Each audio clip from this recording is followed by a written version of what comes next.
এবং রাতের কসম, রাতটা যখন হয় নিঝুম আর নিস্তব্ধ। এই কথা বলার পেছনে আল্লাহর এক বিশেষ কারণ আছে। আল্লাহ রসুলের কাছে ওহী আসতো, কোরআনের ওহী জিবরাইল আলাইহিস সালাম আল্লাহর পক্ষ থেকে নিয়ে আসতেন। সাডেনলি ওহী আসা বন্ধ হয়ে গেল। রেভেলেশন তথা আল্লাহর ওহী আসা পৃথিবীতে বন্ধ হয়ে গেল। একদিন যায়, 2 দিন যায়, 3 দিন যায়, ওহী আসে না। কাফেররা বলতে শুরু করলো, মুহাম্মদ, আমি বলার পরে নাউজুবিল্লাহ মুরব্বী যুবক ভাইরা আসতে বলবেন না, আমি আগে বলে দেই। কাফেররা বলতে শুরু করলো, মুহাম্মদ, তোর রব তো তোরে ভুলে গেছে। এত আস্তে নাউজুবিল্লাহ বললেন, আরেকবার পড়েন নাউজুবিল্লাহ। তোর রব তোকে ভুলে গেছে মুহাম্মদ। তোর রব যদি তোকে নাই ভুলতো তাহলে ওহী আসে না কেন? আগের মতো জিবরাইল এসে আয়াত আর নাজিল করে না কেন?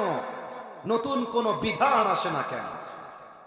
একদিন বলেছে নবীর গায়ে লাগে না, আর একদিন বলেছে গায়ে লাগে না। প্রতিদিন যখন ওহীটা মিস হওয়া শুরু করেছে, the prophet started to miss the revelation. নবীজি ওহীকে মিস করা শুরু করলেন। ওহী আসে না কেন?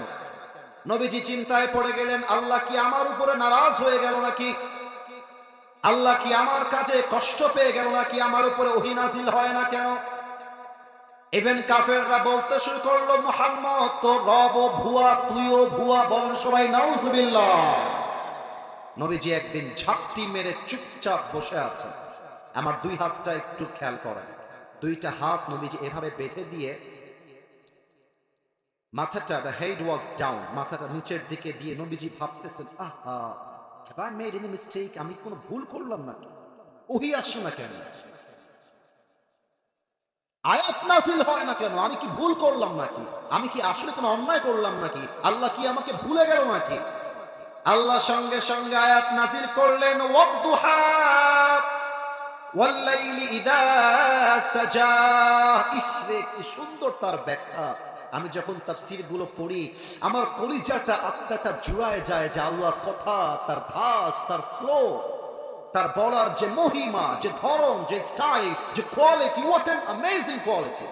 আল্লাহ বলছেন, নবী রে, রাতের পরে দিন না আসলে যেমন ভালো লাগে না, দিনের পরে রাত না আসলে যেমন মানুষ ক্লান্ত হয়ে যায়, আমি আল্লাহ যদি ওহী নাজিল করতেই থাকি, আপনি ক্লান্ত হয়ে যাবেন।